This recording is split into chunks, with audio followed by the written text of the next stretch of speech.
If you're looking for the perfect read, this is the book for you. It is a fast-paced, beautiful story, historical fiction. I can attest it is extremely accurate and very well documented. A book by Ruta Sepetys, who is not Romanian, but I feel she understands Romanians better than they do themselves. I'm talking about I Must Betray You, an extraordinary book referencing the 1989 revolution in Romania. Interestingly enough, I heard first about this book from the booktuber Jillian from Novel Opinions. I'll link her channel below as she has awesome reviews, and I simply had to read it. I am Romanian.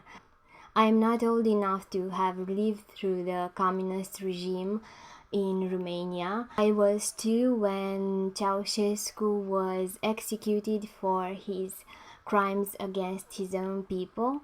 I evidently don't remember anything from that time, but my family does. My parents and my grandparents have always talked to me about it, and they have insisted I read about it, and I know a lot about that period, as it was terrible for our people.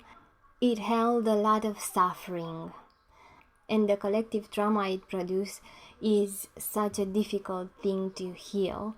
We still haven't managed to do that after 30 years. Living in fear and poverty leaves such deep marks that healing is difficult. And with this book, I can really understand why.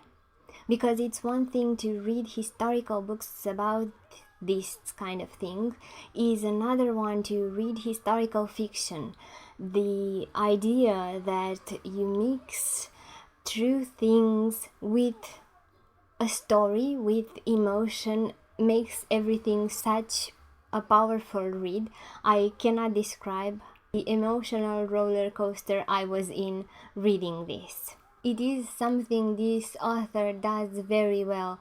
Look not only at the historical part, which is so true, but also look at the humans that lived it and all the emotions that come with that. The main character here is Cristian Florescu, who is an ordinary 17-year-old. But ordinary in that period means a person that is deeply lonely. The sad thing is he was unable to trust anyone, not even his own family.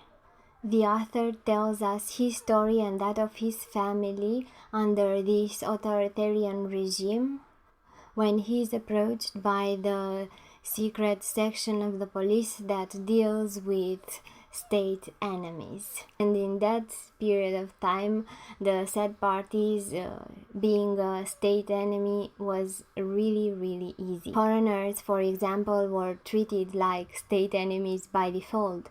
They were to be followed and reported on, and every action they took was considered a possible threat to the state.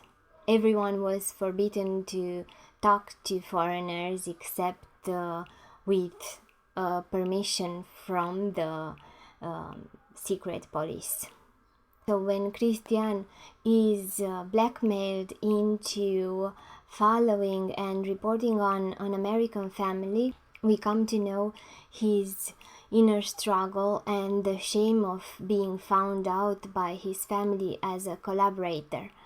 He resolves this by trying to outsmart the police, trying to undermine the regime, and maybe exposing to the world what it's like to be a Romanian under this dictator.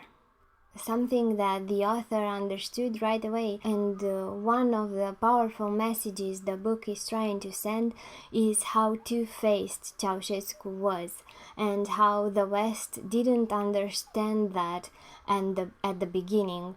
He was appreciated in the West as he stood against Russia, the Soviet Union at the time, and had supported the independence of European states. However, in reality, Ceausescu was collaborating secretly with Russia and favored a lot of economic ties with them.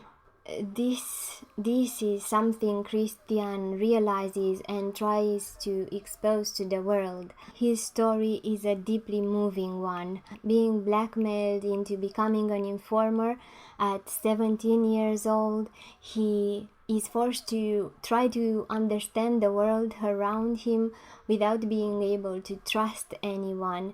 He is forced to grow up very early and make life or death decisions at such a young age. This inner struggle of his was very eye-opening to me. It is said that 1 in 10 Romanians was an informer, and there are cases that were brought to light after the revolution about brothers informing on sisters and spouses informing on each other. It was really something you could not avoid. The fear of the regime was terrible and constant, and it was absolutely impossible to trust those around you. Cristian's story is very revealing of how spread this mistrust was, and it is understandable that this kind of mistrust stayed with us even after the revolution ended. I appreciated so many things about his story. While Cristian has this inner struggle about what to do with being or not being an informer, how to handle it, he also falls in love. And that is complicated enough at 17. He has to deal with falling in love while mistrusting the person who he falls in love with. Real openness was not a possibility at the time, and he remarks that when he observes the relationship inside the American family, how the husband and wife trust each other, all the while his mother and father do not talk about anything. The sense of loneliness is what is most powerful in this book, even more powerful than that of fear. And I found that so sad. And yet, with all this fear and loneliness, there are a lot of jokes here. The book is in a way hopeful because jokes make it a little lighter. This kind of joking when the worst thing happens is very typical of Romanians. The more something is difficult to deal with, the more we cover it up with jokes. We do not really deal with things until they blow up. And that is truly telling of why the revolution in Romania was so violent. Revolutions in other European states in 1989 were bloodless. The regime changed in other countries quickly and naturally. For us, it didn't happen that way. People were shot, and the revenge we took on Nicolae Ceausescu was very bloody as well. He was executed after a 2-hour trial, as it was simply too much to bear. This book shows why I understood it better myself. I never read something to show this better, and I never read an author that understands my people this well. I think it's simply a must read for anyone who wants to understand how a totalitarian regime operates, how it undermines the individual, how it undermines his trust of those around him, how it is possible for this kind of regime to last for years, and how difficult it is to get rid of it. But even more than that, Cristian Florescu's story is beautiful. The quality of writing is exceptional. We get to see everything from this young man's point of view, and it is all so real. I found myself in this book.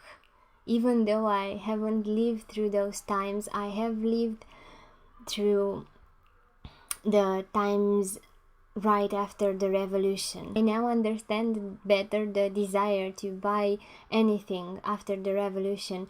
After such poverty, there was here an explosion of everything, an explosion of possibilities, of things you can buy, you can have, from Coke to McDonald's to designer jeans.